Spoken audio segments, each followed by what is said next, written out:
meron kami special menu. So ito gagawa ako ng black beans. Ayan, ito yung pinalambot ko na yan.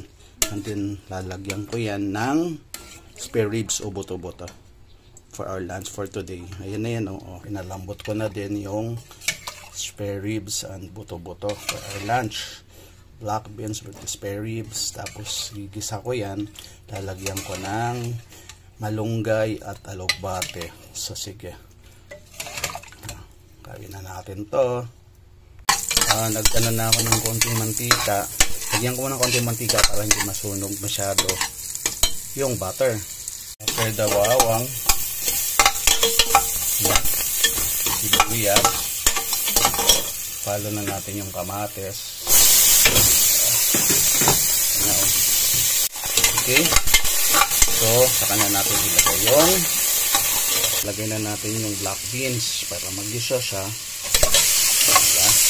Diba? Madami ito. Yun na lagay natin muna lahat. Haluin natin. Ilagay na natin yung black and red beans. Sunod na natin guys yung spare ribs. Right, or buto-buto, and then mix it again.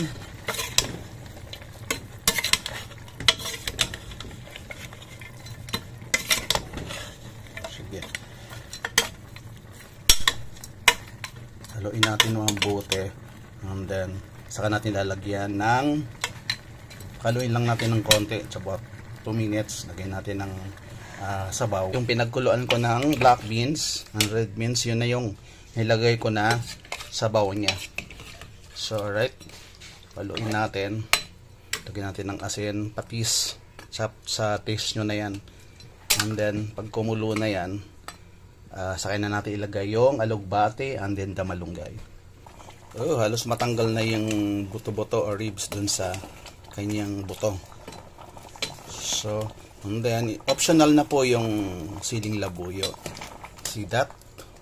Ooh! Yummy yum!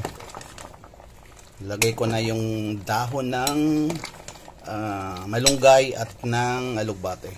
Lagay na natin yung dahon ng alugbate. Diba?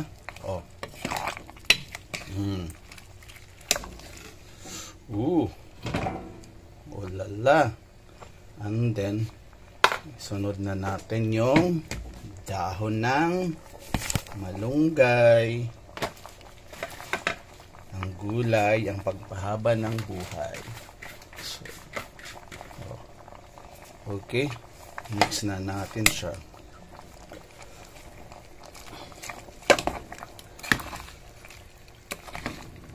That's it. Oh my gosh. Alis na, tanggal na sa, pumalas na sa laman yung mga bulalo, ay buto-buto. Ayan, Okay. Happy lunch, happy family day. Yum, yum, yum.